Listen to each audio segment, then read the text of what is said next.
Olá, tudo bem? Aqui com vocês, Pastor Márcio Vila, e hoje nós vamos encerrar o nosso primeiro devocional. Vamos concluir a primeira carta a João, primeira carta de João, e eu espero que você hoje saia com a sua fé revigorada e com a certeza, a convicção da salvação que temos em Cristo Jesus. Vamos começar com a oração? Vamos orar. Senhor Deus e amado Pai, em nome de Jesus, Pai, nos colocamos em Tua presença e clamamos, Senhor Deus, para que o Senhor venha, Pai, com a Tua provisão, com a Tua direção, com discernimento no Espírito, Pai, acerca das verdades que estamos aprendendo e que o Senhor, Pai, possa validar em nossos corações por meio das nossas ações e assim, Pai, possamos andar de acordo com a Tua palavra, com a Tua verdade, com os Teus ensinamentos, com os Teus princípios e valores, e que tudo seja para a honra, glória e louvor do Teu santo nome.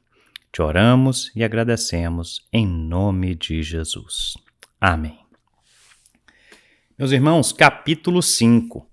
Então hoje a gente vai ver um pouquinho sobre fé, testemunho, oração e segurança. E que segurança é essa? Aonde está a nossa segurança? A gente vai responder daqui a pouco, mas vamos agora começar com os primeiros versos do capítulo 5. E eu não vou hoje focar no verso a verso, mas eu quero que a gente foque nesses 4 conceitos que eu acabei de mencionar, tá bom? Então vamos lá. Tudo o que a gente falou no nosso capítulo anterior, no capítulo 4, a gente vê que o capítulo 5 começa validando exatamente tudo quanto nós falamos. Então, se você olhar versos 1 a 5, então capítulo 5, versos 1 a 5, assim diz a palavra do Senhor. Todo aquele que crê que Jesus é o Cristo é nascido de Deus. E todo aquele que ama ao que o gerou também ama ao que dele é nascido. Nisto temos conhecido que amamos os filhos de Deus, quando amamos a Deus e praticamos os seus mandamentos. Porque este é o amor de Deus, que guardemos os seus mandamentos. Ora, os seus mandamentos não são penosos, porque todo o que é nascido de Deus vence o mundo, e esta é a vitória que vence o mundo, a nossa fé. Quem é o que vence o mundo, senão aquele que crê ser Jesus, o Filho de Deus? E aqui eu vou trazer, porque é sempre bom a gente enriquecer o nosse estudo. E enriquecendo o nosso estudo, a gente vai ver que ele afirmou que Jesus é o Cristo. Falou que porque nós somos amados e nós somos de Deus, nós também amamos. E aí ele chega nesse momento crucial aqui. O que é nascido de Deus vence o mundo. E minha pergunta é: você está vencendo o mundo? Pastor, como é que a gente vence o mundo? Aqui está a nossa resposta. Esta é a vitória que vence o mundo, a nossa fé. Se você lembrar, João, no seu evangelho, capítulo 16, verso 36, ele vai dizer o quê? Eu te digo essas coisas para que tenhais paz em mim. E aí ele continua falando, ele diz o seguinte: no mundo tereis aflições, mas tende bom ânimo, porque eu venci o mundo. Então a nossa fé, que Jesus é o Cristo, de que Ele venceu o mundo e a gente crê naquele que venceu o mundo, é isso que faz com que nós vençamos o mundo. E gente, a gente não pode se perder aqui. Por quê? A gente vai ver que tudo vai fazer sentido quando a gente concluir esse capítulo. Mas o vencer o mundo, praticamente, é não permitir que falsos ensinos, que falsos profetas, que afirmações que parecem ser verdadeiras, mas não são, venha a nos tirar do caminho da verdade. Então, é nisso que a gente tem que focar. Então vamos lá, a gente falou aqui um pouquinho sobre a fé que vence o mundo, crer que Jesus é o Cristo, crer na sua obra salvífica, na propiciação que ele pagou o meu e o seu pecado. Mas aí a gente vai falar agora um pouquinho de testemunho. E basicamente, dos versos 6 ao verso 12, ele vai falar de um tríplice testemunho. E eu quero que a gente foque aqui nas 3 coisas que ele menciona: água, sangue e o Espírito.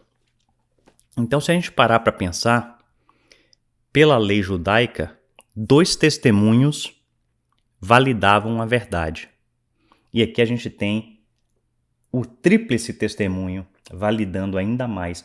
Ele está tentando dizer o seguinte: o tríplice testemunho que nós temos de Deus vale muito mais do que o testemunho dos homens. E ele fala da água, do sangue e do Espírito. E eu quero que a gente foque basicamente numa verdade que vai remeter a um outro escrito de João, que basicamente fala o mesmo princípio, mas aqui está de uma forma mais prática. Quando fala da água e do sangue, a gente tem que lembrar de 2 coisas. Quando fala da água, o batismo de Jesus, o batismo de água. E João Batista falava: eis que eu vos batizo com água, mas vem aquele que te batizará em Espírito. Fogo e Espírito. Então, o batismo das águas é um batismo de arrependimento. E Jesus foi batizado. E o batismo simboliza a sua profissão pública de fé. Fé nessa afirmação de que Jesus é o Cristo. Então, se a gente continua, o sangue derramado na cruz, o preço pago para consumar o ministério de reconciliação que Jesus veio cumprir na terra, nos reconciliando por meio do seu sacrifício com o próprio Deus. Paulo diz que por meio de um só o pecado entrou no mundo, mas também pelo sacrifício de um justo, o único, por sinal, fomos reconciliados. Então, a gente vê o propósito da água e do sangue. E se a gente lê em João 15, 26, quando Jesus fala do Consolador, o Espírito Santo de Deus, Paracletos, e ele fala justamente o quê? Que ele vai mandar o Espírito Santo, e no verso 26 ele diz exatamente o seguinte: quando, porém, vier o Consolador, que eu vos enviarei da parte do Pai, o Espírito da verdade que dele procede, esse dará testemunho de mim. Então o Espírito testifica da verdade bíblica. O Espírito dá testemunho de que Jesus é Cristo, de que Ele é o Salvador, né, da sua obra salvífica, do seu ministério de reconciliação e do preço pago na cruz pelo meu e pelo seu pecado, que esse sim nos habilita a sermos chamados filhos de Deus à medida que cremos no nome de Jesus. Então, esse é a parte de testemunho. E a gente chega agora aqui na parte da oração. Então a gente vai ver que os versos 13 a 18 focam no poder da intercessão. E claro, a gente vai ver uma coisa muito interessante aqui. João usa a terminologia, se você chegar aqui na metade do verso 14, ele vai dizer o seguinte: se pedirmos alguma coisa segundo a sua vontade, ele nos ouve. Se a gente vê outras passagens, João 14, 13 fala: tudo quanto pedir em meu nome vos será concedido. Então a gente começa a entender uma coisa. A nossa oração, a nossa intercessão, o nosso pedido, o nosso clamor, ele é atendido se ele está alinhado com o propósito de Jesus, de Deus, para a edificação do seu reino, para a expansão do seu reino, para a edificação uns dos outros, para a glorificação do nome de Deus. Por isso que muitas vezes a gente pede e não é atendido, que ainda que usemos o nome de Jesus, não é segundo a vontade de Jesus, e sim a vontade da nossa carne. E nisso temos que tomar muito cuidado, para não pedirmos coisas carnais na expectativa de obtermos porque estamos usando o nome de Jesus. A Deus não se engana, de Deus não se zomba. Ele não se deixa enganar.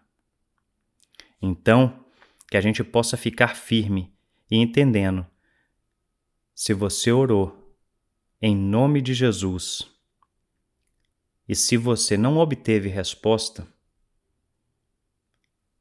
muito provavelmente esse seu pedido não estava de acordo com a vontade dele, com a vontade de Deus, com a vontade daquele que nos chamou. E por fim, a gente chega aqui na parte da segurança.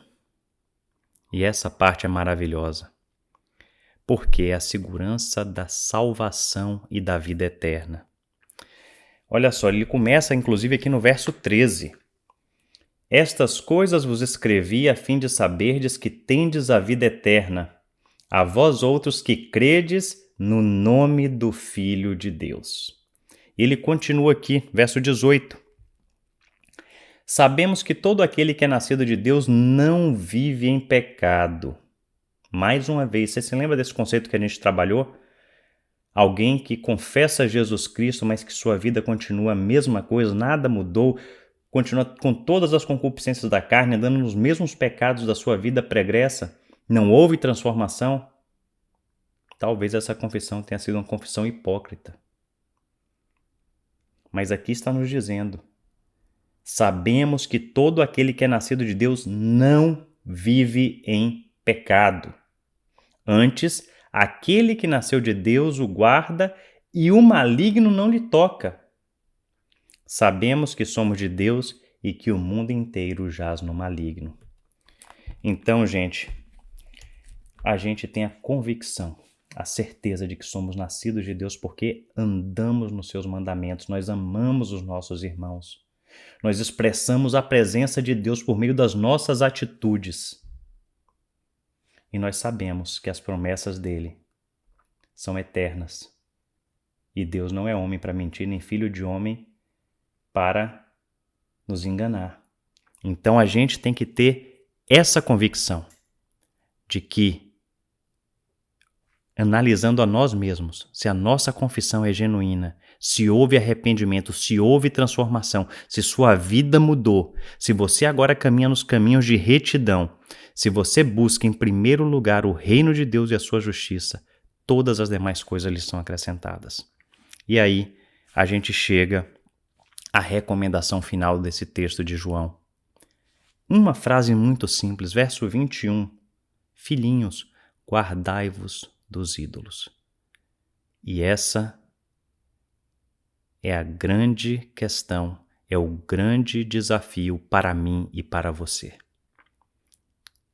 João estava preocupado aqui com todo um pensamento gnóstico que estava havendo nesse momento, falsos mestres, pessoas de dentro da igreja que supostamente eram crentes, mas não eram, porque João explicou que não eram, que se levantam com esse espírito de anticristo, negando a deidade de Jesus, negando que Jesus é o Filho de Deus, negando que Jesus era o enviado de Deus, o Messias, o Cristo, para poder pagar pelo meu e o seu pecado, e ele termina nos admoestando: guardai-vos dos ídolos.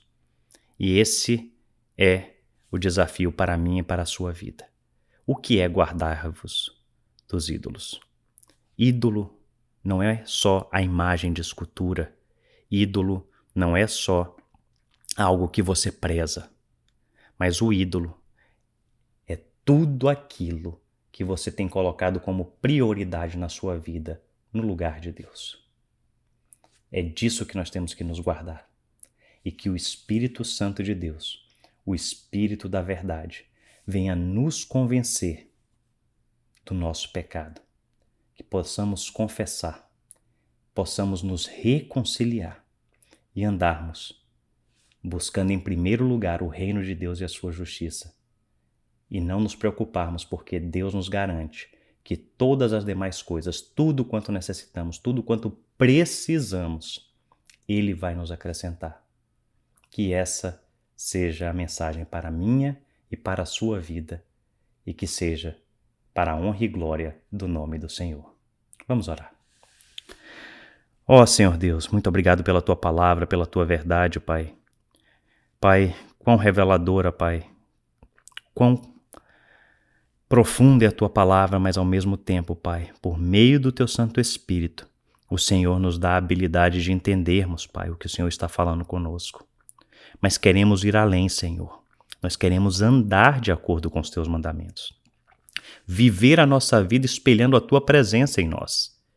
Que o Senhor nos dê ousadia, determinação, perseverança e nos ajude ao tempo todo, Pai, termos em mente que o Senhor é conosco. É uma promessa que o Senhor nos fez, que o Senhor é conosco, que o Senhor nos sustenta, que o Senhor venceu o mundo, que o Senhor nos salva e que vamos estar nas moradas celestiais contigo por toda a eternidade. Abençoa, Pai, meus irmãos e irmãs ouvindo esse devocional e que eles possam, Pai, viver a plenitude da vida que o Senhor tem chamado cada um de nós a viver e que cada uma das nossas vidas possam expressar a Tua presença em nós e trazer honra, glória e louvor ao Teu santo nome. Te oramos e agradecemos em nome do Pai, do Filho e do Espírito Santo. Amém. Meus irmãos, que Deus os abençoe. Estou aguardando vocês para o nosso próximo estudo em mais um Encontro com a Palavra.